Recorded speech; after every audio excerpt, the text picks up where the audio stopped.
The views and opinions expressed on the following program are not necessarily those of the staff and management of Salem Media of Hawaii.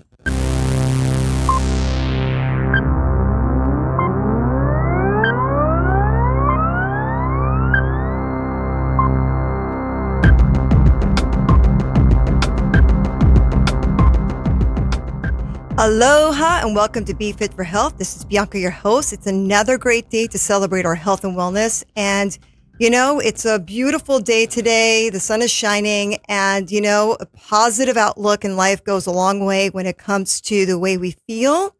And, you know, there's always going to be something that happens in our lives that will disturb our health, and whether it's our psychology or our biology. But you know, we do have some things that we can control, and I believe that wholeheartedly. And, you know, there is a saying, if you change the way you look at things, the things you look at will change. And I really believe that sometimes the power of the mind and the will can make things better. And that's just a little positive start of the show.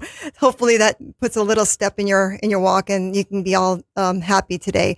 So we're having a great show expected from my perspective. I'm bringing on an incredibly talented, knowledgeable doctor. And, you know, I always say I'm so lucky. I am. I've been blessed to have one of the best doctors on the island come on this show and talk to us all about what they do and how they help others and how they make such a huge difference in people's lives. And I think being a doctor is one of the most noble professions out there, because we depend so much on them to give us the knowledge and education that we need so that we live a quality life. And this doctor is no exception. Dr. Paul Moroz has been around for a bit here in Hawaii. He is the orthopedic and spine surgeon over at Shriners Hospital. They are so lucky to have him. I mean, if you saw his credentials, it is amazing. I don't think we have enough time in the show to go through all of them because it would probably take the whole hour. He's listening and he's probably laughing at me. He's actually a spine surgeon, but he's a specialist in scoliosis as well. So, which is a big deal with kids. And I know as a child I had that, and I'm going to be asking you, Doc, about that a lot, because That's a big deal. I know that you are with Shriners. Welcome to the show. First of all, thank you so much. I'm so honored to have you here. I've heard such wonderful, amazing things. I wish you were an adult doctor because I'd go to you. Thanks. Thank you. So you chose Shriners Hospital. What made you go there versus any other hospital you could have attended? Well, so I'm trained as a pediatric orthopedic surgeon. I trained first as an adult orthopedic surgeon. So when you train to become a surgeon of any kind, I guess, just to be generalized, you go to med school for 4 years and then you subspecialize. And I subspecialized in orthopedics. And in orthopedics, you cover all the joints and bones, but also the spine. Right. And in my first few years of practice, I was an adult orthopedic surgeon doing general stuff, right. Hip replacements, knee replacements, arthroscopy of the knee for torn cartilage, fixing broken ankles, spine surgery for discs.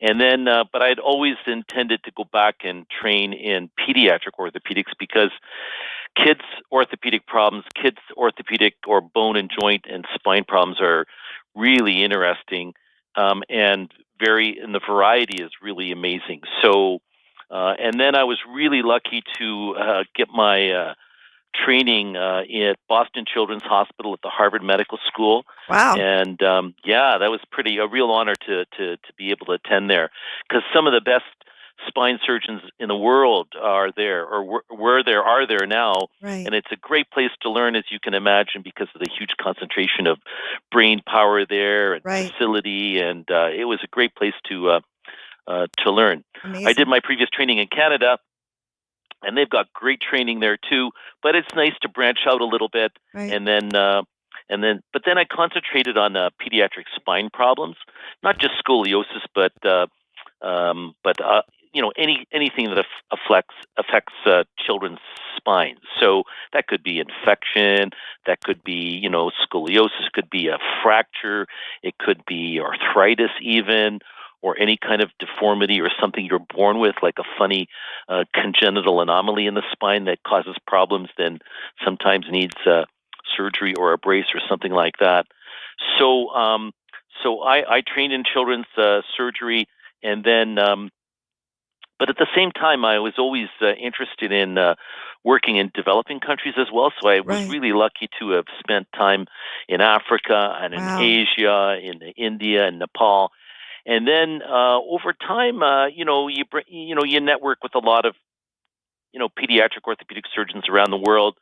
And so I was at a meeting once in San Francisco, and I met up with Arabella Leet, was the chief of staff here at Shriners in Honolulu, and Right. she just recently become. And she we started talking at one of the booths where surgeons who'd hang out in developing countries, uh, hang out at, and just to exchange stories and tips and contacts and things like that. Sure.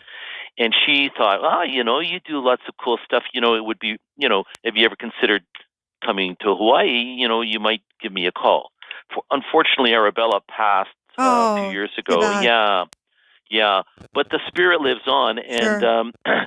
and ultimately, to make a long story short, because I'd worked all over the world, and except for the Pacific, I thought it would be really neat to come to Hawaii, and then to offer surgical services here for the state, and Nice. doing outreach around the state. But then the cool thing about the Shriners in Honolulu is that they've had a long history of going out into the Pacific Basin, far and wide, to find kids who need help with orthopedic problems, not just spine Wow. problems, but ankle problems, hip problems, knee problems, you name it. And so I answered the call eventually, and my wife Claire and I, she's a physician as well. Nice.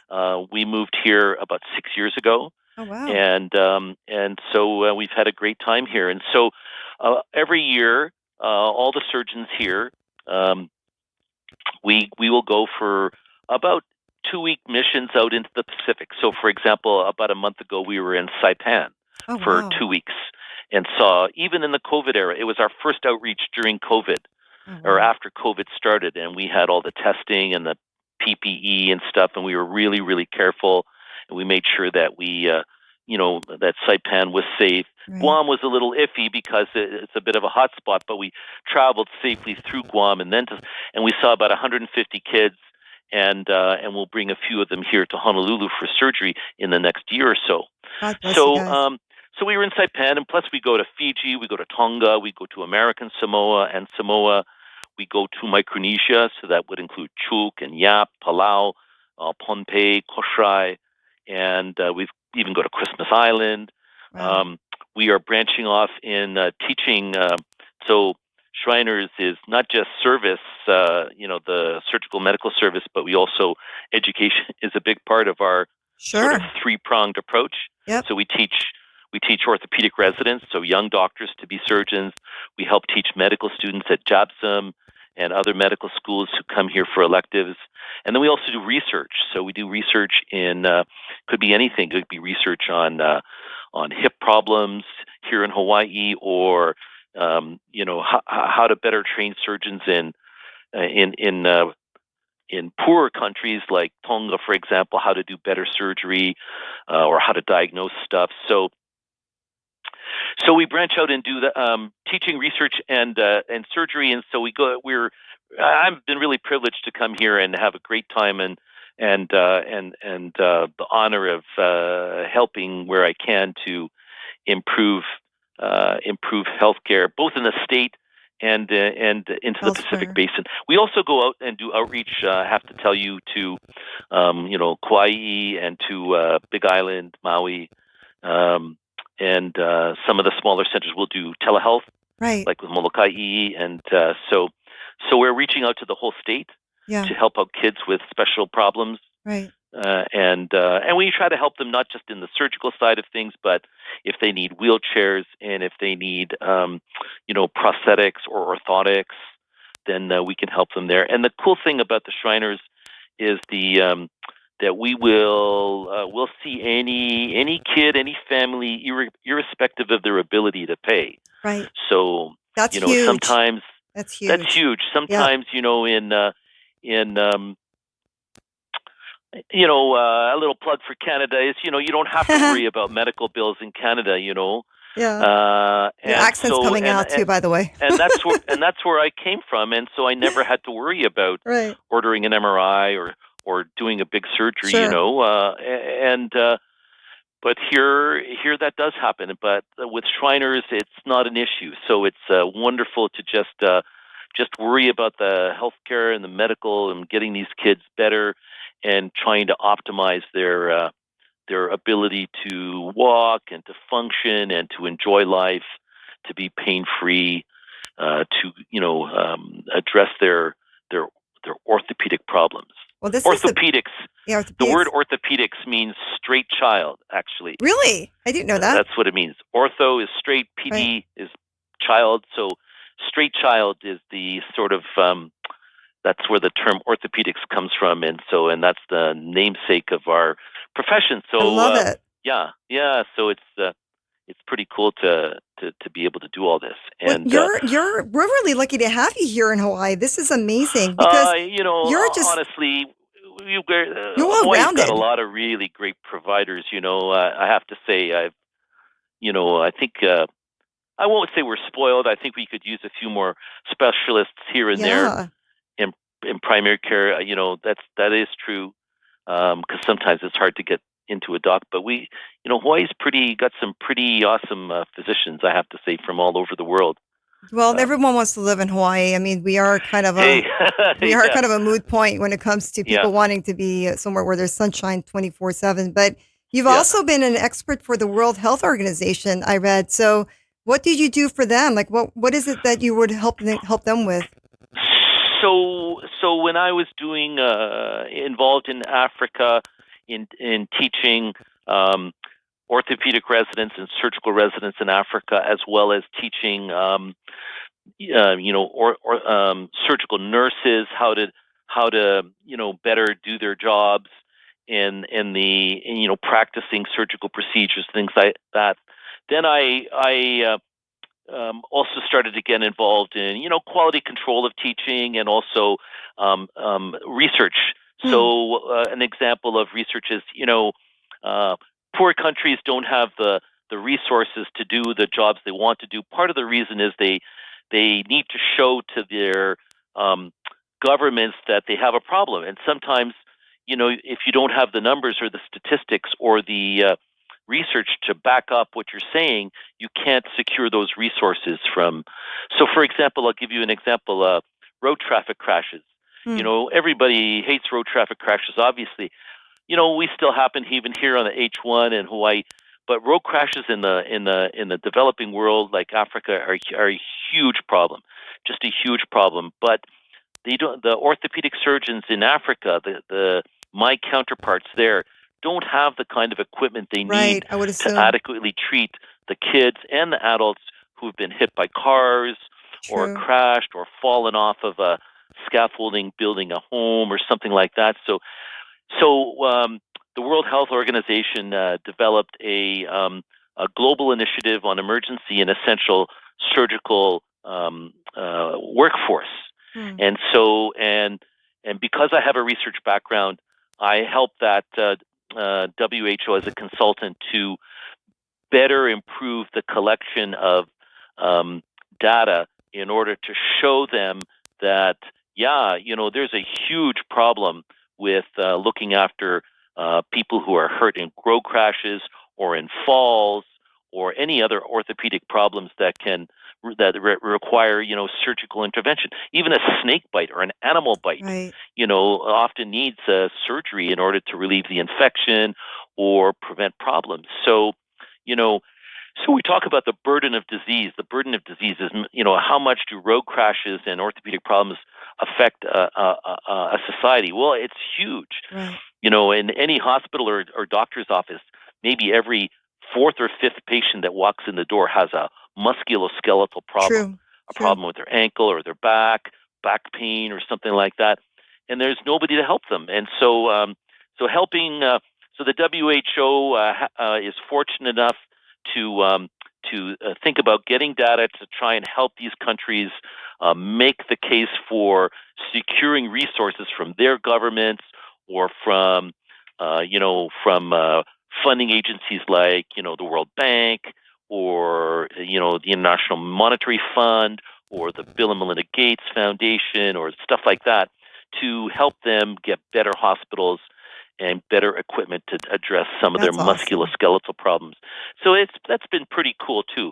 And it didn't require a lot of work, to be honest. It's just organizing people, putting people together and networking them, and putting a African orthopedic surgeon. Okay, this is how you collect data for each patient, and then just fax this data or email this data to, say, a center in Vancouver or in Boston, Right. and they'll collect the statistics and make the case for getting you the resources you need. So it's actually frighteningly simple, but it just takes a little bit of, Well, you're empowering the other Yeah. countries. You're teaching them how to fend for absolutely. themselves, especially when it comes to Absolutely. asking You for empower equipment. them. Yeah. Yeah, and You that's empower them with statistics, and it's the same here. I know. Like Hawaii, for example. Hawaii is hurting a little bit in terms of, for example, in spine rehabilitation. For example, Yeah, I a agree. lot of people who have spine problems need to go to the mainland to get first-class rehabilitation. And so, say after a surgery or after an injury that didn't require surgery, but they still have problems, they need more resources for rehabilitation, like, say, a longer stay in hospital to get the physio, the occupational therapy, the special nutrition they might need. And Hawaii, we've got to work harder to put together our collective statistical experience here to make the case to get more resources from our stakeholders and politicians to better serve Hawaiian people with, Oh, yeah. say, back problems or orthopedic problems. I'm sure every medical specialist is talking about, they're worried about their field, right? But you're talking Yeah. to an orthopod right now, so Yeah, but I'm it's so making our true case. though, But because I feel like the lack of knowledge on what is needed to serve not just the people, but what your specialty is children. I mean, I would think that's even more specific. So to the point where people may not understand the difference between treating a baby or a child versus an adult is completely different. Can you explain why that's different? well, it's a big point. It really is. Uh, Kids are not little adults. They really aren't Right. from the point of view of their musculoskeletal frame. They have these things called growth plates. At the ends of your long bones, they have these little areas of cartilage that makes you grow tall, makes your long bone grow long, like your Right. leg or your arm.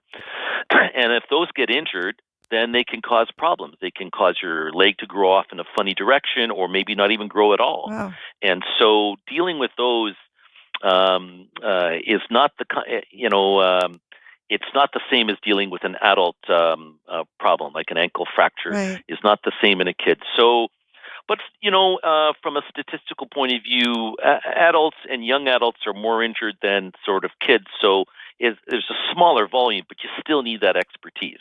Oh, yeah. Now, in developing countries like Africa, in some countries, 50% of the population is under the age of 15. So a lot of their doctors are quite experienced with pediatric orthopedic problems. There are things that we learn from them that we bring back here. It's a two-way street. Right. Well, Can imagine. we think we go there and we just teach them. That's not the case. We learn an awful lot about stuff. I'll tell you an example is like tuberculosis. We've sort of solved the problem of tuberculosis in North America and in Europe, and so we don't see that a lot. And if we see it really early. But if I go out to Fiji or Tonga and there's a case of a kid with tuberculosis that is now twisting their spine and causing them to become paralyzed, then a lot of North American surgeons don't have the experience to deal with that because No. they've never seen it before, because they've always treated it early enough before it causes a twist or a bend in the spine.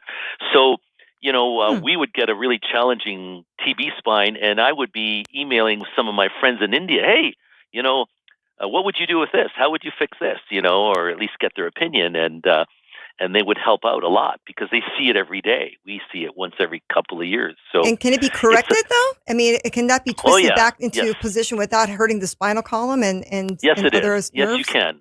To a certain extent, you can straighten them out, and we do that quite frequently, quite safely. But it's important to try and get the TB spine cases early before they really cause a deformity.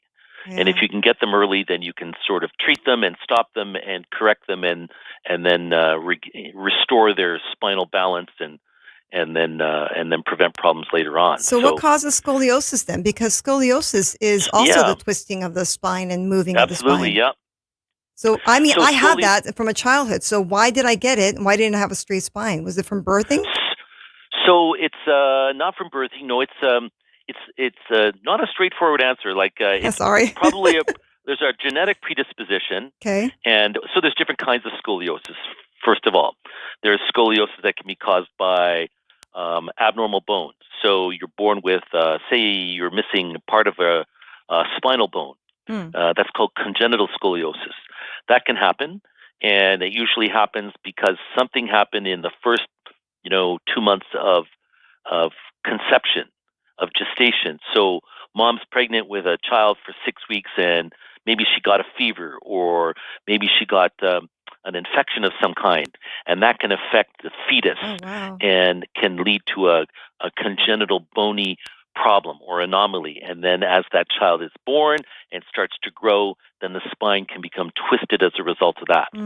Another reason is a child born with, say, muscular dystrophy or other conditions like cerebral palsy, where the nerves don't quite work very well, and the nerve imbalance to muscles can lead the spine to grow in a twisted fashion.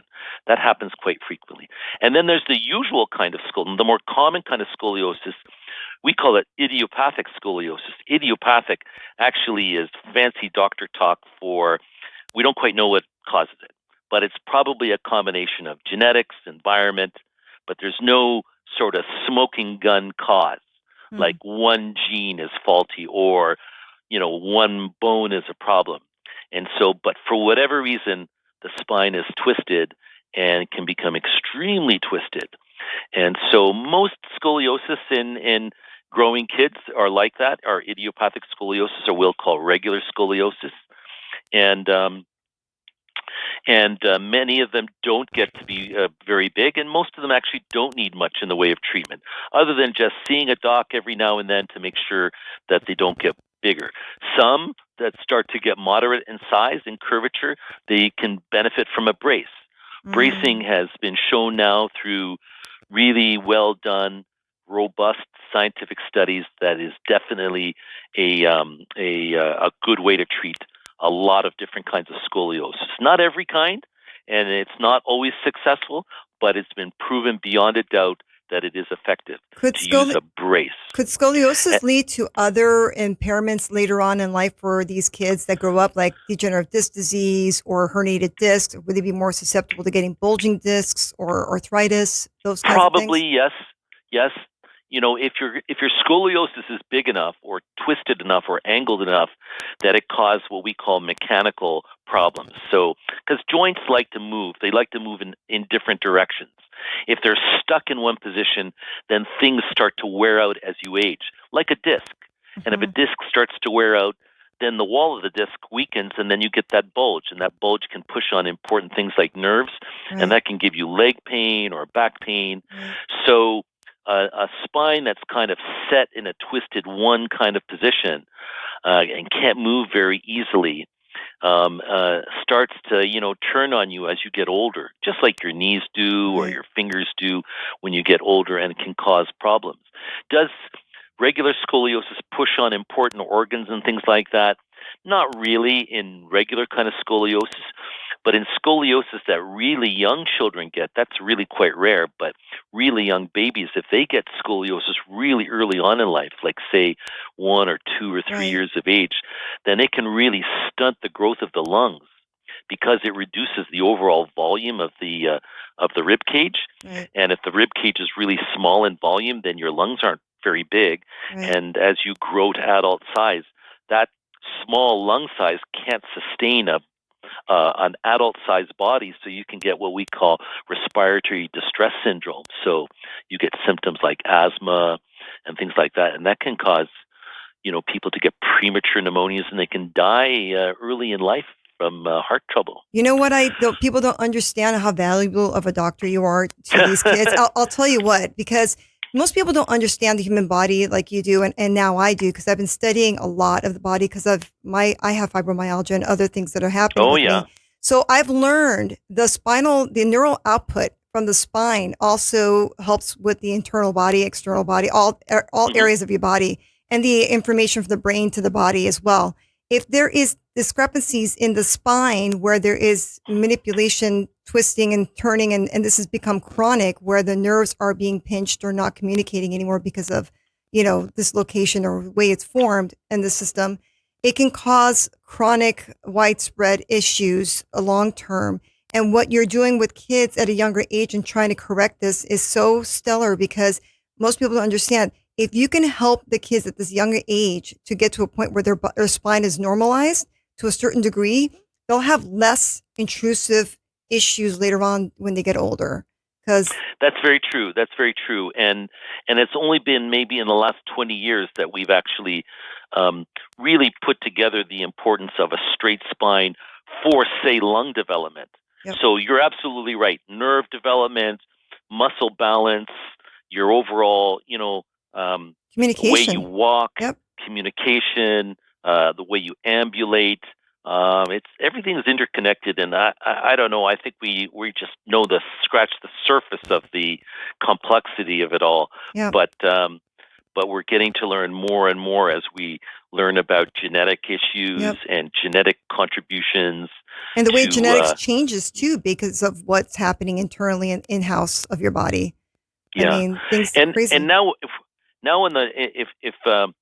I can, I want to put a plug in for a research program that the Schreiner system is doing. So the Schreiner system is 22 hospitals across North America. So there's 20 in the U.S., all across the U.S.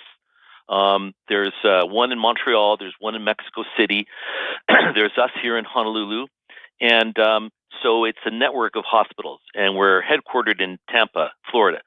But so Schreiner's system is embarking on a genetic study looking at people's genomes and their contribution to diseases. Interesting. And so, for example, I'll give in a simple example. I mean, muscular dystrophy is a genetic disease. Fibromyalgia might be. Maybe it is. Maybe it isn't. Maybe it's partially contributed. We just don't know enough right now.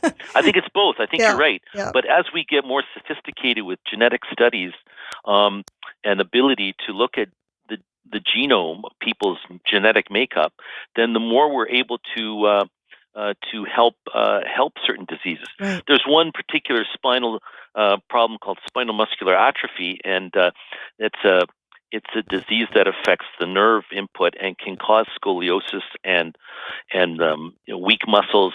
And there's a drug now that may be able to reverse some of the effects of it. And some of that research to develop that drug was developed through genetic studies. So we are participating, and we're in the early stages of participating in people who come to this hospital, for example, in Honolulu, may be asked, would you consider providing a sample? It's a spit study.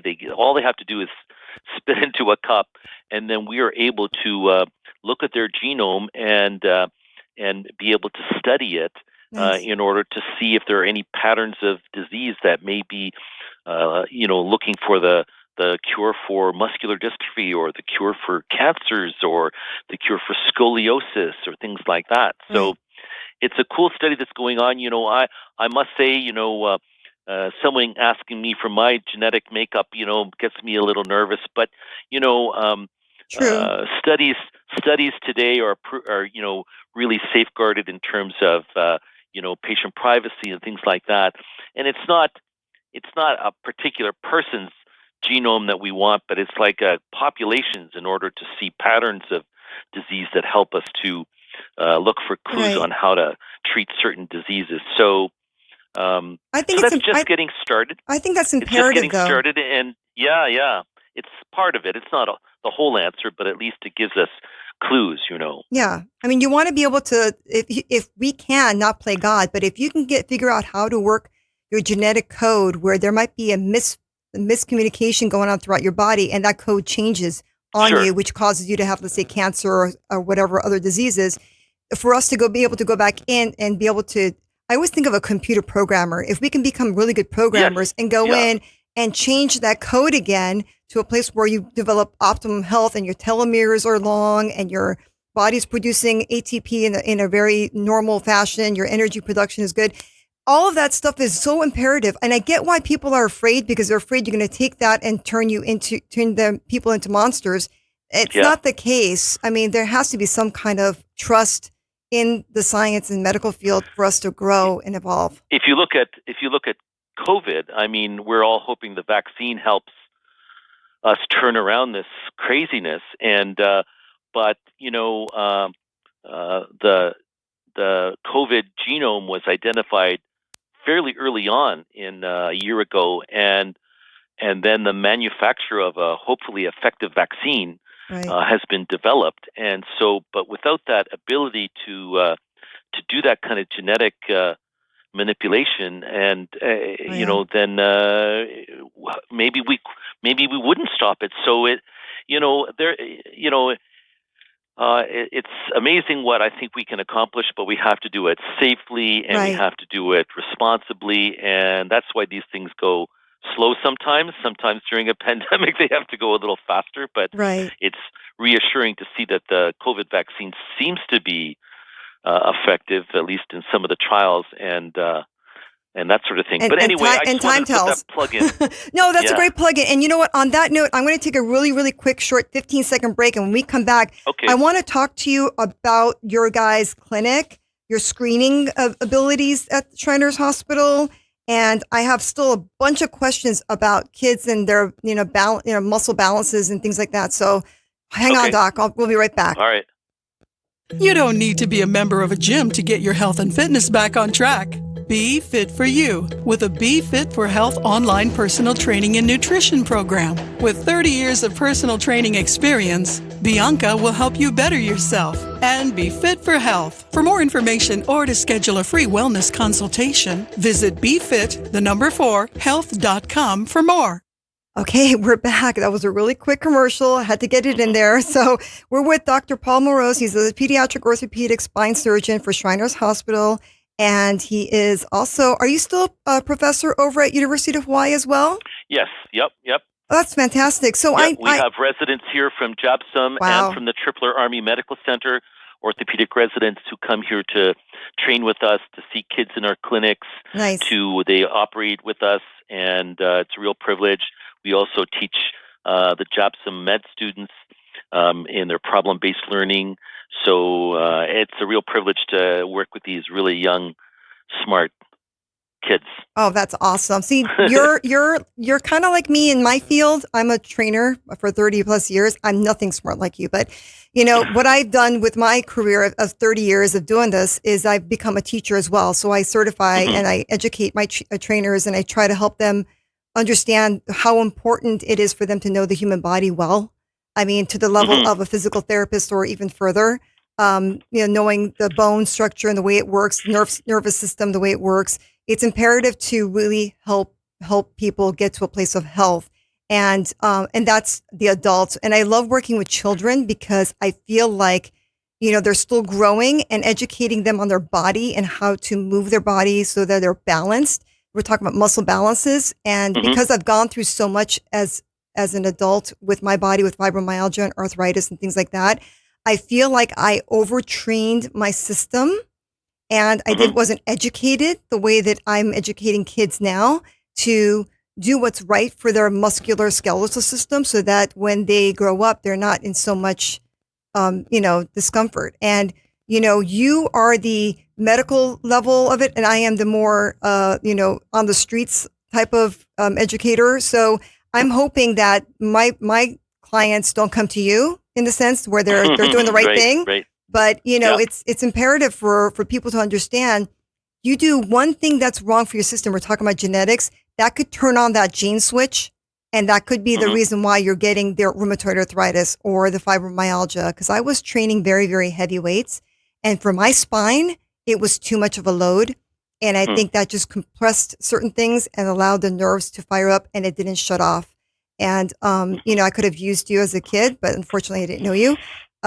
So how do you screen for abnormalities or musculoskeletal imbalances? How do you help kids to figure out what's really going on with them? Well, we try to. It's a great question, a great concern, and you got to hit these issues. And I think you hit the nail on the head, because you've identified now as an educator that maybe some of your problems started when you were younger. You overdid it when you were younger, and now you're paying for it. And that's a great lesson to learn. And we have a sports clinic here at Shriners, and we see tons of kids who are coming in, and you know what? They're just overdoing it with Yep. the sports sometimes. Some of these pitchers that come in, some of these kids who they never have a down season. They never have. They're always playing their sport all year long, and never have a time to rest. Yeah, they don't Or they'll rest. try to play through injuries, Mhm. or they'll try to play through pain. And I think coaching may have been a problem in the past, but coaching is really important, and at least in baseball, the pitch count is really important, and parents need to get on board Oh too, yeah, because big time. sometimes the parents can actually be part of the problem, Yep. not part of the solution, because they want their kid to be successful to the point where overuse injuries occur, and they just push, and so I think we have to take a holistic approach. It's Yep. not just the surgical stuff, it's not just the bracing stuff, but it's nutrition, it's a balance in life. It's sometimes really hard to tell someone who's really accomplished, say a ballerina, for example. Right. She's got, or he's got, but I'll say her, for example, is they've got hip problems because they've been really pushing it, and then you have to tell them that, look, you need to take 3 months off in order to rest this snapping tendon around your hip, and then they look at you like you're crazy. I can't take 3 months off, because my whole life is dedicated. But and so you don't want to have to get there to have to tell them that, but they've just been pushing and pushing and pushing, and it's important for coaches, therapists, dance instructors to recognize when young bodies are starting to hurt, Oh because yeah. sometimes the resilience in a young kid is really quite tremendous, but then you push it too far, and then it's going to fail. Other Yep. things include obesity and nutrition. Obesity is a huge problem, and so we have nutritionists here that we get kids involved in, Nice. because the habits that they learn for eating when they're young are the same habits they're going to have when they're adults. When Right. their metabolism is running at 110% when they're young, then and they can run it off and play it off, that's fine. But once you turn 35 and your metabolism changes, and then you just pack on the pounds, you're going to have a tough problem as an adult carrying that extra weight, that extra and weight loss can be hugely important for knee arthritis, hip arthritis, because it's all physics. It's gravity pushing against Yep. a load bearing joint, Yep. and even losing 20 pounds can make a huge difference. Yeah, on your spine So too, because that weight in the front is like what, 7 times or so on your spine, the weight on the spine. So it's like you're putting more pressure, compression on your spine because of that heavy weight in your front. It's absolutely. yeah. So your question started with, how do we screen kids? Well, Yeah. we take a holistic approach. We try to look at the whole picture, not just an injured thumb. Maybe that injured thumb, that swollen thumb, is actually the start of a juvenile rheumatoid arthritis, Mm. because the joint is swollen or something. That happens, because juvenile, it's rarer than adult rheumatoid arthritis, but it does happen. If you don't pick up on that, then you might not be able to treat that children right. So, looking at the whole child is important. We have pediatricians here. We have play therapists. We have recreational therapists. We've got nutritionists, like I mentioned, a big physical therapy and occupational therapy department. And so So Shriners has got a really great approach to the whole kid. We try to be as holistic as possible. Oh, that's And amazing. That's rare too, because I don't know how many Western medicine facilities or doctors talk about nutrition or, trying to approach the body on a more balanced way versus, yeah, you really need to educate the parents, like you're saying, because the kids are going to follow the lead of their parent. I mean, and that's where I think a lot of us are failing when it comes to kids is that parents are doing the best they can with the time that they have to fulfill the needs of their children. Putting 3 meals on the table is their goal, but at the same time, it's and having a really nutritional food component is really expensive to some parents because how many parents can do organically based foods that have less pesticides in their system so their children have communication properly when they're consuming something the body actually recognizes what they're eating. I didn't have that growing up. I had McDonald's. I mean, we were eating McDonald's and fried foods and then here I was running cross country and track as a child. I was doing well, like you said, my body was recovering, but I probably would have been a lot better off if I had a better nutritional program.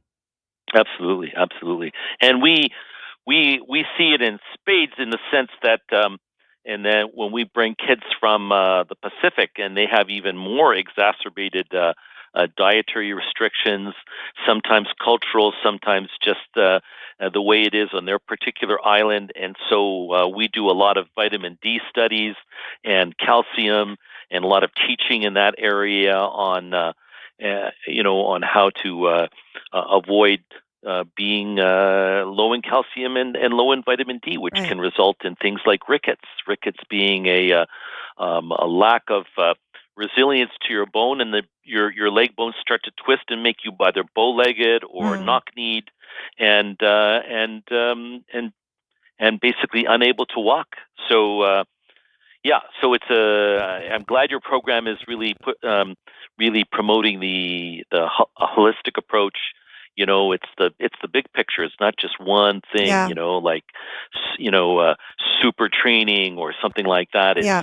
rest. It's nutrition. It's Huge. Even I love bodybuilders that. say that though. They say that their best bodies are when they rest more. When they actually take the extra day off from lifting heavy weights to build their muscle, they actually grow more muscle because they rested longer. Do you know what I mean? hmm So hmm rest is a huge component of health, and I think people need to change that mindset because it's really, I mean, the competition out there, they're trying to get there, but you can't get to win something if your body can't perform. I think people in your audience need to also, we're concentrating on kids too today because that's what I do mostly. But Yes. exercise and this whole balance thing is really important for the elderly as well. Oh, yeah. And elderly aren't going to do heavy weights; they shouldn't do that. But Hope not. simple things like walking, Yeah. stretching. I'm a big promoter, for example, for yoga. I mean, yoga for spines, for example. All my scoliosis patients, I'm always telling them to learn to love yoga for life, because as they get older, and if you have scoliosis, and as I said earlier, joints don't like to stay in one position, but Right. that's what people with scoliosis are going to have. Their spines are set in a certain position. But if you learn to love yoga, and do, and that means, you're not going to you don't have to go to a yogi or a physical therapist or a chiropractor. You just learn how to do it yourself and develop your own self-directed program. And the earlier you start, the more likely you're to do it as you age. Because joints, like I said, even the elderly joints, and it actually doesn't matter how arthritic your joint is. If you promote muscle strength and range of motion of even the most arthritic joint, then you're more likely to have better pain relief, less use of anti-inflammatories, better sleep if you're fit. And fitness is a relative thing, right? Yeah. An 80-year-old is not going to be as fit as a 36-year-old, but Right. Trying to keep your weight down, walking, using an exercise cycle. I like exercise cycles, for example, Yeah. because Sport the spine, because bro. It's good. It's good for spine because you're not full weight bearing. It's good for arthritic knees and hips and ankles because you're not full weight bearing. You're not pounding on a treadmill, for example. It's cardio because you're working up a sweat. You can multitask. You can read a book. You can do your taxes. You could watch TV. And you're doing something, and it works all the muscles in your lower extremities. You're not just concentrating on, say, your hamstrings or your quads. You're using your quads, your hams, your gastrocs. What do you think about and you're swimming? Using everything. Like Swimming water. is awesome. Yeah, I would think so. Swimming is awesome. Less gravity, and it's much more fluid, and you can do a lot more in the water. I have never been a great swimmer, but I've become a great swimmer because of COVID. Well, I'm not a great swimmer, but I love swimming now because I left my gym because of COVID. I know. And then I hit the pool, and I'm lucky to where we have a pretty good lap pool or a long enough pool, and I've been doing a length, and I love it. I've never felt better, sort of more toned in a generalized fashion in years because it works everything. And now I'm addicted to swimming lengths. Oh, that's great. I mean, that's huge. Because I was terrified to go to the gym because of COVID, and so it's a interesting turn of events, and now I swim much more. Well, it's crazy because you're talking to someone that used to manage the health and wellness department in Honolulu Club, and unfortunately the club shut down. So we had a swimming pool up there, and we had a lot of classes that were in the water, and it was fantastic for those people who had knee issues and other things like that. And I mean, I'm assuming for kids as well, you would highly recommend for them who have some joint issues or scoliosis or have had some spine issues that their rehab would be somewhat in the water as well. Yeah, well, I mean, we're in the right spot for it, I suppose. Yeah. But absolutely, yeah. I have some arthritis in my neck, for example. And when I started swimming, I just, I do the breathing thing, and I just, my neck would start to hurt if I was, while I was swimming, and I'm turning my head to breathe, and then now. And then I had to stop, and then I thought, well, why don't I just use a snorkel and That's what I was going to say. So now I've got a snorkel, and so now it's perfect. I don't have to, and now I'm just swimming as much as I can. That's smart. And so and for kids to swim now, swimming is a little bit boring maybe for kids, but as you get a little bit older, you can see the benefits of that, and with oceans here. I think with kids, if you give them like challenges, like saying, you need to do 10 laps in like 3 minutes or something like that, and let's see if you can do that. And kids like those kinds of things. Yeah, make it a playful thing. Like my brother used to, back in the day when I was a kid, for summers, we used to go in the pool, and he would do, 50 laps, and I would do 25 laps. I'm 8 years old. He's like 13. And then we would go home, eat breakfast, and then in the afternoon, like that wasn't enough, he would do his run, I would do mine, and then we'd go home, do some homework, and then we would do sit-ups and push-ups and So, we were very active kids, but we also would rest, and just do enough time to keep it interesting, but not to the point where it's a chore. Right. Yeah, you want to have fun with it. I just want to say, if there's anything left that, from people to reach out to you, how can they find you? Because we're at the end of the show, and I hate this part because you're so brilliant and you're wonderful, and I want to keep you on, but maybe I can bring you on at another point, another time. Yeah, I'd be happy to come anytime. Awesome. Thank you so much. So where can they find you? How can they get a hold of you? Through the Shriners Hospital. Okay. The Shriners Hospital here in Honolulu on Punahou Street. Perfect. We're across from Kapiolani. We work in partnership with them. Nice. And so we're happy. We have an injury clinic here, so we're open anytime. People can come over anytime. Is that your walk-in clinic? That's our walk-in clinic, and we have it's a 24/7 clinic now. Nice. But it's only a musculoskeletal clinic. Sometimes people call in with their babies who have fevers and things like that. Yeah. And so just to reach out to the community is that, we're just for musculoskeletal problems. So, and we aren't a full-fledged emergency room. So if you get hit by a car, then you really should go to your local emergency room. Gotcha. But if you've had a twisted ankle, if you've had a sports injury, if you've had something like that, then we're open, 24/7. But it'd be great where days are always open just to come to the hospital and you can see us anytime. That's Yep. awesome. Well, And you're located in the orthopedic department, so they could look for that in that. It's just not calling Shriners. I'm sure you're a very famous man at the hospital, so I'm sure everybody knows you. we're only orthopedics here. Our Yes. hospital is only orthopedics. That's So, awesome.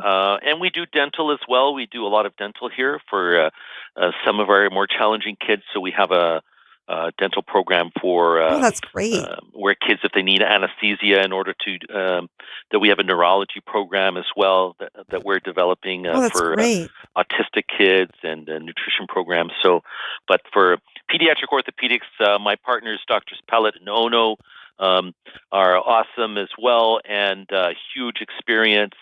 And we have a lot of other physicians who come to help us here with a variety of problems. So it's a full-fledged pediatric orthopedic hospital, and we're happy to see anybody anytime, and irregardless of your ability to pay.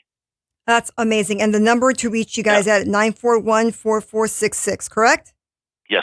Awesome. Well, thank you, sir. got it. I appreciate you so very much. Bianca, thanks very much, and thanks for having a program like this. And I'm doing the best I can to get the word out there. I really am. Yep. And you guys are helping out a lot. So I appreciate it.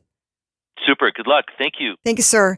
And Take care. everybody, Bye. thank you so much. This was a great show with Dr. Paul Moroz. And he has been explaining and talking to us about spine and scoliosis. He's an orthopedic surgeon at Shriners Hospital. Go reach out to him if you guys have any concerns with your keikis. He is the best. If you guys have any questions regarding training too, gosh, you guys, this has been a great program regarding how to get your joints and your body healthy. Musculoskeletal program includes also the fascial system. So there's a lot of education to be had.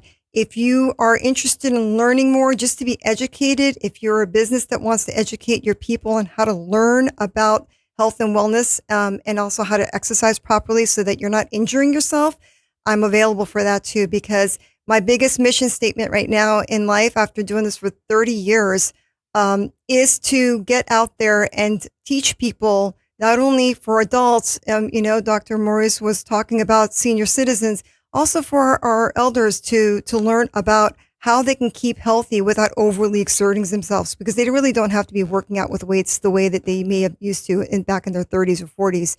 It's not necessary. And for kids too, they're still developing, right? Their bodies are growing, their hormones are still developing. They're still, getting to a place where their bones need to grow properly as well, like Dr. Moroz was talking about. He's mentioning certain points in the rib cage. That part I remember at 13, growth spurts. You guys remember that? The growth spurts, the painful time in a period when you had to grow taller. Yeah, that wasn't fun. But if you're working out too early, too much, that stunts your growth. It's really important that the education's out there, and I want you all to feel comfortable reaching out to me. Go to befitforhealth.com, befit4health.com. Go to contacts. Send me your questions or your requests, and I'll do my best to reply and respond within 24 hours. Well, guys, this is the end. I appreciate your time. I hope you guys enjoy the rest of your day. And as far as your health and wellness, I wish you the best. Remember, your mind is the most important. Remember, the way you think is the way you're going to feel. So try to change it into a positive thought. Yeah. I wish you all the best. Take care of each other. Be well. Aloha.